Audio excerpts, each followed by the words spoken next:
So hi guys all of you very good morning.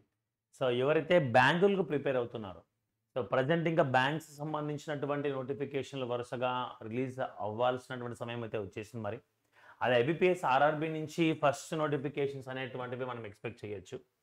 So IBPS RRB PO and IBPS RRB clerk and IBPS PO IBPS clerk ఇవన్నీ కూడా according to time table ప్రకారం అనేటువంటిది రావడం జరుగుతాయి ప్రతి సంవత్సరం కూడా. మరి ప్రతి సంవత్సరం కూడా ఫస్ట్ అయితే మనకు ఐబీపీఎస్ ఆర్ఆర్బీ నుంచి నోటిఫికేషన్స్ అనేటువంటి ఫస్ట్ రావడం జరుగుతాయి.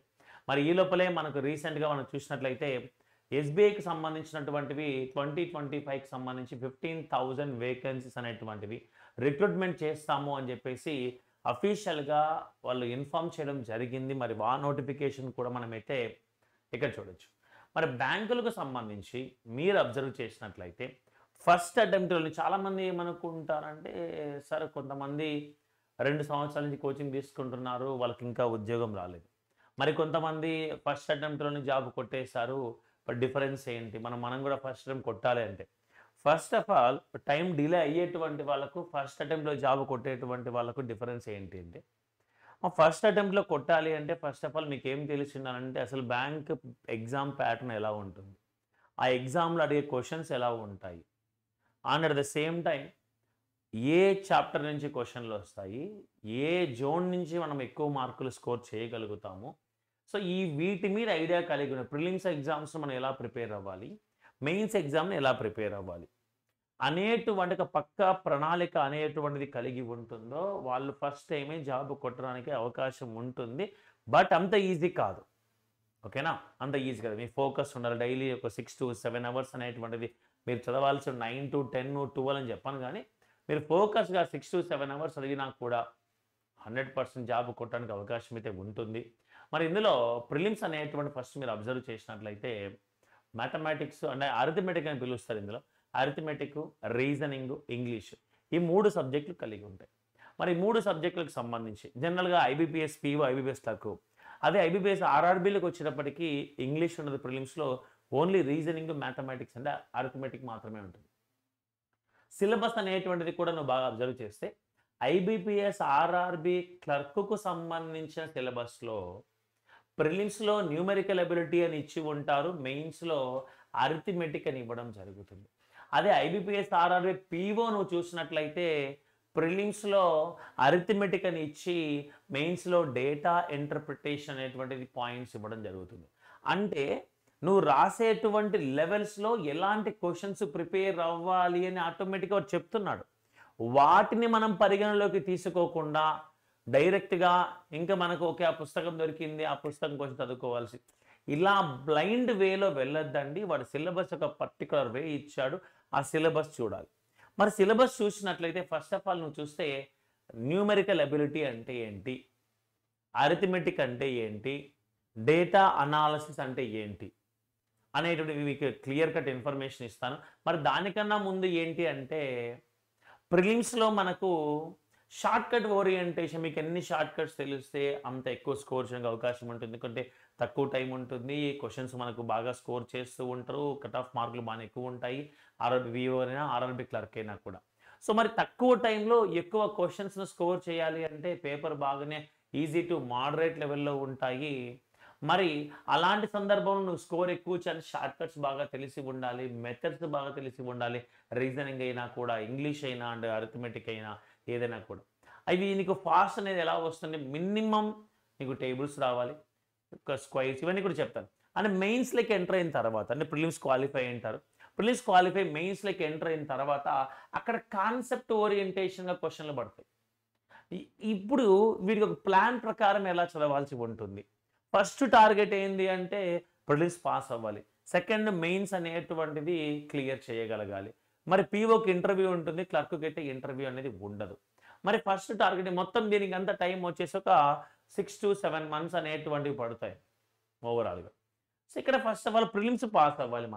మన ప్రిలిమ్స్ పాస్ అవ్వాలి అంటే ఇక్కడ చూడండి, ఆర్ఆర్బీ పీఓకి వచ్చేసి 40 మార్కులకు మ్యాథ్స్ ఉంటుంది, 40 మార్కులకు రీజనింగ్ ఉంటుంది. ఫస్ట్ ఆఫ్ ఆల్ ఇందులో అరిథమెటిక్ పాయింట్ ఆఫ్ వ్యూ తీసుకుంటే పీఓను గమనించినట్లయితే అరిథమెటిక్ డేటా అనాలిసిస్ ఉంటుంది. క్లర్క్కు సంబంధించినట్లయితే న్యూమెరికల్ ఎబిలిటీ అండ్ అరిథమెటిక్ ఉంటుంది. మరి న్యూమెరికల్ ఎబిలిటీ అనేటువంటిది ఏంటి అని చూసినట్లయితే, న్యూమెరికల్ ఎబిలిటీ అంటే మనకు వచ్చే 40 మార్కుల్లో క్లర్క్ ఫస్ట్ ఆఫ్ ఆల్ తీసుకుందాం. ఇక్కడ క్లర్క్ గురించి మాట్లాడదాం. మన న్యూమెరికల్ ఎబిలిటీలో నెంబర్ సిరీస్ అనేటువంటివి ఒక 5 మార్కులకు వస్తాయి. ఆ నెంబర్ సిరీస్ అనేటువంటివి మిస్సింగ్ నెంబర్ సిరీస్ కావచ్చు, లేకపోతే రాంగ్ నెంబర్ సిరీస్ అవ్వచ్చు. మరి ఈ రెండింటిలో ఏవైనా సరే ఒక 5 మార్కులకు రావడం జరుగుతాయి. మరి సింప్లిఫికేషన్ అనేటువంటిది నువ్వు చూసినట్లయితే 10 నుంచి 12 మార్కులకు రావడం జరుగుతుంది. మరి క్వాడ్రాటిక్ ఈక్వేషన్ అంటావా, ఇవి మనకు జనరల్గా పెద్దగా కనపడచ్చు, కనపడకపోవచ్చు. 100% వస్తాయని రూల్ అయితే లేదు. ఓకేనా?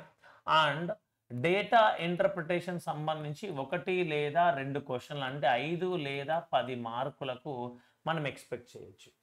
మరి ఇక్కడ చూస్తే మినిమంలో 20 మార్కులు ఇక్కడ క్లోజ్ అయిపోయాయి. 20 మార్క్స్ ఇక్కడైతే అయిపోయాయి. మరి మిగిలినటువంటి క్వశ్చన్లు ఎక్కడి నుంచి వస్తాయంటే సింగిల్ లైన్ క్వశ్చన్స్, అంటే చాప్టర్ ఓరియంటేషన్లో క్వశ్చన్స్ అనేటువంటివి మనం ఎక్స్పెక్ట్ చేయొచ్చు. అది నువ్వు పీఓకి వచ్చావనుకోండి, ఇక్కడ డేటా ఇంటర్ప్రిటేషన్ అనేటువంటిది 3 నుంచి 4 క్వశ్చన్లు వస్తాయి. అంటే 15 నుంచి 20 మార్కులు నీకు డేటా ఇంటర్ప్రిటేషన్ నుంచి రావడం జరుగుతాయి. మరి సింప్లిఫికేషన్ ఒక 5 క్వశ్చన్లు, నెంబర్ సిరీస్ ఒక 3 నుంచి 5 మార్కులు, మిగిలినటువంటివన్నీ సింగిల్ లైన్ క్వశ్చన్లు వస్తాయి. కానీ కాన్సెప్ట్ ఒకటే, నువ్వు క్లర్క్ ఎగ్జామ్ రాసుకో, పీఓ ఎగ్జామ్ రాసుకో, కాన్సెప్ట్లో మార్పు అంటూ ఏమి ఉండదు. ఇప్పుడు అసలు సింప్లిఫికేషన్ రావాలంటే నీకేం రావాలి, నెంబర్ సిరీస్ అనేటువంటివి రావాలంటే నీకేం రావాలి, అదే కొంచెం క్లియర్ చెప్తాను చూడండి. Number series, simplification, quadratic equation. నువ్వు నెంబర్ సిరీస్ చేయాలంటే అందులో డిఫరెన్స్ మెథడ్లో ఆన్సర్లు వస్తాయి. స్క్వైర్లు, స్క్వైర్ రూట్స్, మల్టిప్లికేషన్లు కాబట్టి ఇంటూ 2+3 ఇలాంటి సిరీస్ ఇవన్నీ కూడా ఉన్నాయి. అంటే నీకు దానికి కావాల్సిన బేసిక్స్ ఏంటని చూస్తే ఇక్కడ స్క్వైర్లు, స్క్వైర్ రూట్లు, క్యూబులు, క్యూబ్ రూట్లు, మల్టిప్లికేషన్ టెక్నిక్స్, డివిజబిలిటీ రూల్స్ ఇవన్నీ తెలిస్తే నువ్వు నెంబర్ సిరీస్ అయితేనేమి, లేకపోతే సింప్లిఫికేషన్ క్వశ్చన్లు అయితేనేమి, ఈ క్వాడ్రాటిక్ క్వశ్చన్స్కి కొంత టెక్నిక్ తెలుసుకుంటే ఇందులో ఉన్నటువంటి కాన్సెప్ట్ ఉపయోగపడుతుంది. అంటే ప్రోడక్ట్ చేసే ఒక value plus or minus middle value రావాలని కాన్సెప్ట్తో క్వాడ్రాటిక్ ఈక్వేషన్స్ సాల్వ్ చేసుకోవచ్చు. అంటే క్లర్క్లో ప్రిలిమ్స్ లెవెల్లో ఉన్నటువంటి ఎక్కువ శాతం మార్కులు మనకు న్యూమెరికల్ ఎబిలిటీ నుంచి వస్తాయి. ఆ న్యూమెరికల్ ఎబిలిటీ కూడా దాని బేసిక్స్ మీరు చూసినట్లయితే ఈ స్క్వైర్లు, స్క్వైర్ రూట్లు, క్యూబులు, cube roots, multiplication, divisibility rules. అమ్మ స్క్వైర్లు అనేవి మినిమంలో మినిమం నువ్వు ఒక 100 నేర్చుకోవాలి. అంటే షార్ట్ కట్ ఓరియంటేషన్ నేర్చుకోవాలి. స్క్వైర్ రూట్స్ ఎవరు చెప్పినా ఒకటే మెథడే ఉంటుంది. క్యూబ్ అనేటువంటివి 30 to 35 క్యూబ్ వరకు నువ్వు బై హార్ట్ చేసినా సరే, లేకపోతే ఏమైనా షార్ట్ కట్స్ నేర్చుకున్నా సరే. క్యూబ్ రూట్ అనేటువంటి చాలా simple, with in fraction of సెకండ్స్లో నువ్వు ఇక్కడ ఐడెంటిఫై చేయొచ్చు. వాటికి కావలసినటువంటి మెథడ్స్ మన క్లాసెస్లో మనమైతే ప్రొవైడ్ చేస్తూ ఉంటాం. మరి దాని తర్వాత మల్టిప్లికేషన్ టెక్నిక్స్. ఫర్ ఎగ్జాంపుల్ ఎలా ఉంటాయంటే మనకి ఎక్కువగా 22 into అంటే క్వశ్చన్ మొత్తం చేసిన తర్వాత లాస్ట్లో ఇది సాల్వ్ చేయాల్సిన అవసరం ఉంటుంది. మరి ఇది చూసి నాకు 8 2 16, 8 16 17 అలా జనరల్ కాకోకుండా షార్ట్ కట్ ఓరియంటేషన్లో యూనిట్స్ ప్లేస్లో ఉన్నటువంటి వాల్యూ అడిషన్ చేస్తే 10 వచ్చింది. సో 10's ప్లేస్ కాన్స్టెంట్గా ఉంది కాబట్టి 8 2 16, ఇక్కడ కాన్స్టెంట్గా ఉన్నటువంటి వాల్యూ 2, 1 2 3లో 2 తర్వాత 3 వస్తుంది, 2 3 6 అయిపోయి. అంటే ఇలాంటి షార్ట్ కట్స్ నీకు మల్టిప్లికేషన్ షార్ట్ కట్స్ అనేవి తెలిస్తే ఈ సింప్లిఫికేషన్లో స్క్వైర్ రూట్లు, క్యూబ్ రూట్లు, స్క్వైర్లు, మల్టిప్లికేషన్లు అన్నింటి యొక్క కాంబినేషన్ మీద క్వశ్చన్స్ అనేవి పడతాయి. And one more thing, daily ఒక ఎగ్జామ్ పేపర్ నువ్వు అంటే ప్రాక్టీస్ క్వశ్చన్స్ అనేటువంటి చేస్తూ ఉండాలి. అండ్ సెల్ఫ్ అనాలిసిస్ అనేటువంటిది చేసుకోవాలి. సార్ మేము ఇప్పుడే స్టార్ట్ చేసాం కదా, మరి ఎగ్జామ్ పేపరు రాయమంటున్నారు ఎట్లా, అవన్నీ పట్టించుకోవద్దండి. నీకు ఏమి తెలియకపోయినా కూడా 1 గంట సేపు రోజు ఒక పరీక్ష తీసుకో. అన్ని తప్పులు పోనీ, పట్టించుకోదు. ఫస్ట్ రోజు నువ్వు ఎగ్జామ్ పేపర్ మొత్తం చదువు, ఒక 30 క్వశ్చన్లు చదివి ఆ ఎగ్జామ్ అయిపోయినాక నీకు 0 మార్కులు రాని డిసప్పాయింట్ అవ్వద్దు, నెగిటివ్ మార్కులు రాని డిసప్పాయింట్ అవ్వద్దు. ఎగ్జామ్ అయిపోయిన తర్వాత ఆ 30 క్వశ్చన్లను కూడా చేయను. వాడు ఏ మెథడ్లో ఇస్తున్నాడు, వాటి సొల్యూషన్స్ ఏంటి చెయ్యి. అండ్ మన క్లాసులు మామూలు యూట్యూబ్లో వస్తూ ఉంటాయి, అక్కడ చూడు. అవే క్వశ్చన్ మనం ఏ మెథడ్స్లో చెప్తున్నాము, వాళ్ళే మెథడ్స్లో ఇచ్చారు అనేటువంటివి కంపేర్ చేసుకుంటూ రా.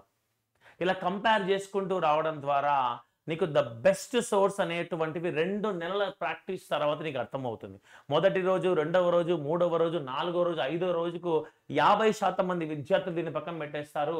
మరి 2-3 నెలల తర్వాత నువ్వు చూసినట్లయితే నువ్వు జనరల్ క్లాసులు వింటూ ఉంటావు, డైలీ ఎగ్జామ్స్ రాస్తూ ఉంటావు, తెలిసిన క్వశ్చన్లు కొన్ని ఏర్పడుతూ ఉంటాయి, వచ్చిన మోడల్ క్వశ్చన్లు నెక్స్ట్ టైం కనపడుతూ ఉంటాయి. అప్పుడు నువ్వు చేసిన మిస్టేక్ చేయకోకుండా ప్రాక్టీస్ చేసుకుంటూ ఉన్నట్లయితే సక్సెస్ అనేటువంటిది రావడం జరుగుతుంది. ఎగ్జామ్ను మాత్రం మర్చిపోవద్దు. ప్రతిరోజు ఎగ్జామ్ రాయి, సెల్ఫ్ అనాలిసిస్ అనేటువంటి చేస్తూరా. సెల్ఫ్ అనాలిసిస్ చేయకోకుండా ఓన్లీ ఎగ్జామ్ రాసిన ఉపయోగం లేదు. సరే, ఇక్కడ నెంబర్ సిస్టమ్స్ అంటే న్యూమరికల్ ఎబిలిటీకి సంబంధించిన పాయింట్స్ చెప్పాను కదా. మరి దీని తర్వాత అంటే ఇందులో నుంచి మీకు ఇక్కడ సింప్లిఫికేషన్ క్వశ్చన్లు వచ్చేస్తాయి, నెంబర్ సిరీస్ క్వశ్చన్లు వస్తాయి, క్వాడ్రాటిక్ ఈక్వేషన్లు అవసరమైన కంటెంట్ వచ్చేస్తుంది. మరి ఇక్కడ చూసినట్లయితే నెక్స్ట్ సింగిల్ లైన్ క్వశ్చన్స్. ఈ సింగిల్ లైన్ క్వశ్చన్స్ అనేటువంటివి కూడా నువ్వు ఎలా చదవాల్సి ఉంది చూడండి ఇక్కడ. So ratio, proportion, percentage, profit and loss, discount ఇవన్నీ కూడా ఒకే ప్యాటర్న్ సంబంధించి ఉంటాయి, ఒకదానికొకటి లింకప్ కలిగి ఉంటాయి. ఓకేనా? అంటే ఇక్కడ ప్రిలిమ్స్లో సింగిల్ లైన్ క్వశ్చన్స్లో కొన్ని చాప్టర్స్ని తీసుకొని నువ్వు స్టార్టింగ్ లెర్నింగ్ పొజిషన్లో ఉంటే, న్యూమరికల్ ఎబిలిటీ మీద ఫుల్ గ్రిప్ మెయింటైన్ చేయి. ఈ సింగిల్ లైన్ క్వశ్చన్స్ అనేవి ఒకవేళ టైం తక్కువగా ఉంటే ఇప్పటి నుంచే ప్రిపేర్ అవుతే ఇవన్నీ నేర్చుకోవడం మీద కష్టం కాదు, డైలీ ఎగ్జామ్స్ రాసుకుంటూ ఉంటే. ఓకేనా? అంటే ఇప్పుడు నువ్వు రేషియో, ప్రపోర్షన్ చాప్టర్ను సెలెక్ట్ చేసుకుంటే నెక్స్ట్ చాప్టర్ నువ్వు టైం అని వరకు పోవద్దు. దానికి లింకప్లో ఉన్నటువంటి పర్సంటేజ్ అయితేనేమి, ప్రాఫిట్ అండ్ లాస్ అయితేనేమి, డిస్కౌంట్ అయితేనేమి ఈ చాప్టర్ నేర్చుకుంటూరా. మరి ఈ వింగ్ అయిపోయిన తర్వాత ఫస్ట్ ఇది సెలెక్ట్ చేసుకో. మరి ఈ వింగ్ అయిపోయిన తర్వాత సింపుల్ ఇంట్రెస్ట్ నువ్వు టచ్ చేసావనుకో, సింపుల్ ఇంట్రెస్ట్ మరియు కాంపౌండ్ ఇంట్రెస్ట్ ఈ రెండు కూడా నేర్చుకో. అవి కూడా వితౌట్ ఫార్ములాస్ ఎలా నేర్చుకోవాలో తెలుసుకో. మరి దీని తర్వాత అంటే ఇదొక వింగ్. మరి time and work and wages, pipes and systems అంటే work is equal to efficiency into time అనేటువంటి కాన్సెప్ట్తో ఈ 3 చాప్టర్లో ఉన్నటువంటి క్వశ్చన్స్ మనము సాల్వ్ చేస్తాం. దాని తర్వాత time and distance, trains, boats and streams అనేటువంటివి distance is equal to speed into time అనేటువంటి ఒక యూనివర్సల్ ఫార్ములాతో మ్యాక్సిమం క్వశ్చన్స్ సాల్వ్ చేయడం జరుగుతుంది. అండ్ ఇక్కడ చూస్తే మీకు ఇక్కడ యావరేజ్, పార్ట్నర్షిప్, ఏజెస్ కనిపిస్తున్నాయి కదా. అంటే ఎగ్జామ్లో క్వశ్చన్స్ ఎలా డిసైడ్ చేస్తారంటే యావరేజ్, పార్ట్నర్షిప్ కాంబినేషన్లోనైనా క్వశ్చన్ రావచ్చు, యావరేజెస్, ఏజెస్ కాంబినేషన్లోనే క్వశ్చన్ రావచ్చు. అంటే ఇండివిజువల్ చాప్టర్ కాకోకుండా 2 చాప్టర్స్ కాంబినేషన్స్లో క్వశ్చన్ పడతాయి. ఎగ్జామ్లో మ్యాక్సిమం సింపుల్ ఇంట్రెస్ట్, ఇండివిజువల్ కన్నా కాంబినేషన్లో క్వశ్చన్స్ అనేటువంటివి ఎక్కువగా రావడానికి అవకాశం అయితే ఉంటుంది. ఓకేనా? ఇవన్నీ కూడా సింగిల్ లైన్ క్వశ్చన్స్ అన్నమాట. మరి ఇవన్నీ నేర్చుకోవడం ద్వారా నీకు సింగిల్ లైన్ క్వశ్చన్స్తో పాటుగా డేటా ఇంటర్ప్రిటేషన్లో అడిగేటువంటి క్వశ్చన్స్ను కూడా నువ్వు సాల్వ్ చేయొచ్చు. ఏమవి? పర్సంటేజ్ క్వశ్చన్లు కావచ్చు, యావరేజ్ క్వశ్చన్లు కావచ్చు, రేషియో క్వశ్చన్లు కావచ్చు. ఇవన్నీ కూడా ఇక్కడ ఉన్నటువంటి కంటెంట్ను ఉపయోగించుకొని నువ్వు డేటా ఇంటర్ప్రిటేషన్, మరి డేటా ఇంటర్ప్రిటేషన్లో అది బార్ గ్రాఫ్ కావచ్చు, లైన్ గ్రాఫ్ కావచ్చు, పై చార్ట్ కావచ్చు, లేదా టేబులర్ కాలం కావచ్చు. ఇలా different types of data interpretation అనేటువంటివి మీకు అందుబాటులో ఉంటాయి. మరి ఇవన్నీ ప్రిలిమ్స్ వరకు okay, but mains like enter అయ్యేటప్పటికీ డేటా సఫిషియన్సీ క్వశ్చన్స్ అని ఉంటాయి. అవి కూడా ఈ కాన్సెప్ట్ ఓరియంటేషన్. ఇప్పుడు మీకు ఇక్కడ ఏ చాప్టర్ చెప్పాను, ఇక్కడ మళ్ళీ సరే ఇంత చాప్టర్ అనుకోవద్దండి, ప్రాబబిలిటీ అనేటువంటి చాప్టర్ కూడా ఉంది. మరి ఇది సపరేట్ అనుకోండి, ఇది ఏ చాప్టర్కి మిక్స్ చేయలేం. మరి ప్రాబబిలిటీ అనేటువంటి చాప్టర్ కూడా ఉంది. మరి ఓకేనా? మరి డేటా సఫిషియన్సీ క్వశ్చన్స్ అనేటువంటి మెయిన్స్లో అడుగుతారు.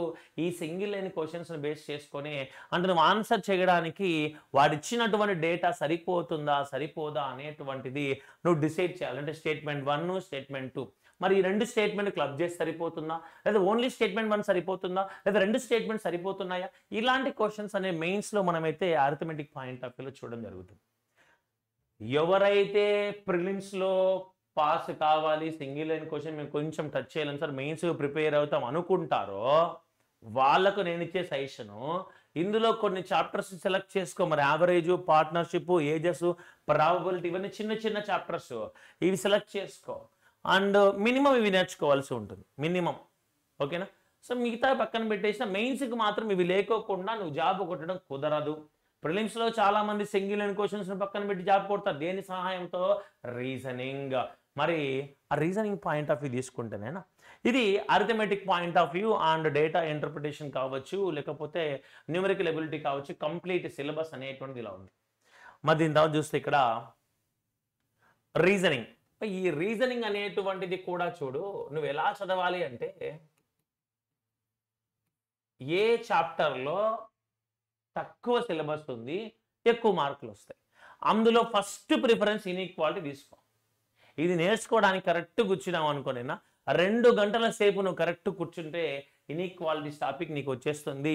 3 నుంచి 5 మార్కులు నీ సొంతం ఇన్ఈక్వాలిటీస్. అందుకు ఫస్ట్ ఇన్ఈక్వాలిటీస్ పెట్టే. మామూలు జనరల్గా కోడింగ్ డీకోడింగ్ ఫస్ట్ చెప్తూ ఉంటారు, బట్ నేనైతే ఇన్ఈక్వాలిటీస్ చెప్తా. తక్కువ సమయంలో ఎక్కువ మార్కులు వచ్చేటువంటి కంటెంట్ ఇన్ఈక్వాలిటీ. దాని తర్వాత syllogism, coding decoding, blood relation. Blood రిలేషన్లో ఎన్ని రకాల క్వశ్చన్ అంటే 3 రకాల క్వశ్చన్స్ ఉంటాయి. Pointing to A photograph model ఉంటుంది, పారాగ్రాఫ్ మోడల్ ఉంటుంది, సింబల్ బేస్డ్ క్వశ్చన్స్ ఉంటాయి. మరి ఈ 3 రకాల క్వశ్చన్స్ నుంచి ఎగ్జామ్లో maximum pointing to A photograph model వస్తుంది. ప్రిలిమ్స్లో మెయిన్స్కి వచ్చేటప్పటికి ఈ బ్లడ్ రిలేషన్, సీటింగ్ అరేంజ్మెంట్ కలిపి క్వశ్చన్ ఫ్రేమ్ చేస్తారు మరి. ఓకేనా? మరి దాని తర్వాత చూస్తే డైరెక్షన్. మరి డైరెక్షన్లో కూడా షాడో బేస్డ్ క్వశ్చన్లు బ్యాంకింగ్ రావు, ఎస్ఎస్సికి వస్తాయి. ఇప్పుడు బ్యాంకింగ్ గురించి మాట్లాడుతున్నాం. So ranking, pairing, 100% pairing 1 mark గ్యారంటీగా వస్తుంది. ఇది నేర్చుకోవడానికి 5 నిమిషాలు చాలు. పెయిరింగ్ క్వశ్చన్ సాల్వ్ చేయడానికి నువ్వు స్పెండ్ చేయాల్సిన సమయం 5 నిమిషాలు. అంటే నువ్వు ఏ చాప్టర్ మీద ఎంత టైం స్పెండ్ చేస్తున్నావు, దాంట్లో నుంచి నీకు ఎన్ని మార్కులు వచ్చాయి అనేటువంటిదే స్మార్ట్ వర్క్. అలా కాదు నువ్వు పుస్తకం కొనుక్కొని మొత్తం వరుస చేసుకుంటూ పోతే అది హార్డ్ వర్క్. మరి alpha numeric series, missing series, seating arrangement, puzzles. చూడడానికి 2 లైన్లు ఉన్నాయి కదా. మరి ఈ సిలబస్ అంతా కలిసి 40% ఎగ్జామ్లకు వస్తే ఇవి 60% ఎగ్జామ్లకు వస్తాయి. కొన్నిసార్లు 50-50 రావచ్చు. ఓకేనా? సో మరి ఎక్కువ శాతం మనకు సీటింగ్ అరేంజ్మెంట్, పజిల్స్ నుంచే వస్తాయి. మరి సీటింగ్ అరేంజ్మెంట్లో సర్కిల్ ఉండొచ్చు, స్క్వైర్ ఉండొచ్చు, లీనియర్ పజిల్ ఉండొచ్చు, ఆపోజిట్ ఉండొచ్చు. ఇలా రకరకాల మెథడ్స్లో మనకు సీటింగ్ అరేంజ్మెంట్ క్వశ్చన్స్ అనేటువంటివి ఉంటాయి. ఇవన్నీ ప్రిలిమ్స్లోకి వచ్చే సిలబస్. మన మెయిన్స్లోకి వచ్చేటప్పటికి ఈ సిలబస్తో పాటుగా అదనంగా statement conclusion, statement arguments, statement assumptions, statement course of actions, వీటి మీద నువ్వు పట్టు సాధించాల్సి ఉంటుంది మెయిన్స్లో. మరి టార్గెట్ అయితే ఆర్ఆర్బి పిఓకి అనుకోండి అమ్మా. ఆర్ఆర్బి పిఓ నువ్వు తీసుకున్నట్లయితే రీజనింగ్లో 35 మార్కుల నుంచి 40 మార్కులు సాధించేటువంటి విధంగా ఉండాలి. ఎవరు ఆ మ్యాథ్స్ సింగిల్ అండ్ క్వశ్చన్ వదిలేసేటువంటి వాళ్ళు ఖచ్చితంగా 40కి 40 తెచ్చుకోవాలి. ఓకేనా? మరి అదే అరిథమెటిక్ పాయింట్ ఆఫ్ వ్యూలోకి వస్తే 30 నుంచి 35 మార్కులు సాధించేటువంటి విధంగా నీ ప్రిపరేషన్ ఉండాలి. డైలీ ఎగ్జామ్ ఉండాలి. ఇది ఆర్ఆర్బి పిఓ కావచ్చు, ఆర్ఆర్బి క్లర్క్ కావచ్చు, సంబంధించిన ఇన్ఫర్మేషన్. మరి ఐబిపిఎస్ పిఓ, ఐబిపిఎస్ క్లర్క్ ఉన్నాయి కదా సార్, అవేంటి పరిస్థితి అంటే IBPS PO, IBPS clerk same syllabus, కానీ ఇంగ్లీష్ అనేటువంటి ఎక్స్ట్రాగా యాడ్ అవుతుంది అంతే. ఇంగ్లీష్ ఎక్స్ట్రాగా యాడ్ అవుతుంది. మరి ఇంగ్లీష్కు సంబంధించినటువంటి సిలబస్ అక్కడ యాడ్ అవుతుంది. అంటే అక్కడ మార్కులు ఎలా ఉంటాయంటే రీజనింగ్ 35, మ్యాథ్స్ 35, ఇంగ్లీష్ 30 ప్రిలిమ్స్లో. మరి 30 మార్కులు ఏమొస్తున్నాయి? సో కాంప్రహెన్సివ్ ప్యాసేజ్ ఉంటుంది, అండ్ డబల్ ఫిల్లర్స్ ఉంటుంది, అండ్ సెంటెన్స్ ఎర్రర్స్ అనేటువంటి ఏమైనా ఉంటే ఫైండ్ అవుట్ చేయండి గ్రామటికల్ పాయింట్ ఆఫ్ వ్యూలో. ఇక్కడ మేజర్గా చాలామంది ఇబ్బంది పడేటువంటిది ఏంటంటే మీనింగ్స్, వొకాబులరీ అనేటువంటి తెలుసుకోవాల్సి ఉంటుంది. మరి ఆ వొకాబులరీ తెలియకనే సగం మంది ఇంగ్లీష్ అంటే భయం. ఓకేనా? మళ్ళీ ఆర్ఆర్బీలకు వచ్చేటప్పటికి ప్రిలిమ్స్ వరకు మాత్రం ఇంగ్లీష్ లేదమ్మా, మెయిన్స్లోకి వస్తే మళ్ళీ ఇంగ్లీష్ ఉంటుంది. క్లియర్ అనుకుంటా. సో ఇది బ్యాంకింగ్ సంబంధించినటువంటి కంప్లీట్ సిలబస్. మరి ఫస్ట్ అటెంప్ట్లో నువ్వు జాబ్ కొట్టాలనుకుంటే ఏ చాప్టర్స్ ఫస్ట్ తీసుకోవాలి, ఏ చాప్టర్స్ నెక్స్ట్ తీసుకోవాలి, ఈ మ్యాథ్స్ సంబంధించి ఫస్ట్ నువ్వు నేర్చుకోవాల్సినటువంటివి న్యూమరికల్ అబిలిటీ నేర్చుకోవాల్సిన అవసరం ఉంది. వితౌట్ న్యూమరికల్ అబిలిటీ నువ్వేం స్టార్ట్ చేయొద్దు. ఫస్ట్ నువ్వు న్యూమరికల్ అబిలిటీని స్టార్ట్ చేసిన తర్వాతనే ఆ తర్వాత ఈ సింగిల్ లైన్ క్వశ్చన్స్ అనేటువంటి నేర్చుకుని తర్వాత data interpretation, data sufficiency question నేర్చుకో. అప్పుడు నీకు అరిథమెటిక్లో ఫుల్ స్ట్రాంగ్ అనేటువంటి కావడం జరుగుతుంది. అన్నిటికన్నా ముందు ఒక ఎగ్జామ్, డైలీ ఒక ఎగ్జామ్, ఒక పేపర్ అనాలిసిస్ మాత్రం ఎట్టి పరిస్థితుల్లో మర్చిపోవద్దండి. ఓకేనా? సో మరి ఇవన్నీ మీరు ఫాలో అయినట్లయితే మొదటి ప్రయత్నంలోనే జాబ్ అనేటువంటిది సాధించడానికి 100కు 100% అవకాశం కలిగి ఉంది. మరి వీటికి సంబంధించినటువంటి క్లాసులు త్వరలోనే స్టార్ట్ చేయబోతున్నాం. మరి సో ఈ బ్యాంకింగ్ సిలబస్ సంబంధించి కావచ్చు, ఎగ్జామ్ పేపర్కి సంబంధించి కావచ్చు, ప్రీవియస్ ఇయర్లో క్వశ్చన్స్ ఎలా వచ్చాయని కావచ్చు, ఇవన్నీ మీకు ఏం డౌట్స్ అనేటువంటివి ఉంటే కమెంట్ బాక్స్లో మెన్షన్ చేయండి. మీకైతే వాటికి సమ్మ డౌట్స్ని క్లారిఫై చేయడం జరుగుతుంది. ఓకేనా? Thank you very much and by by. Thank you.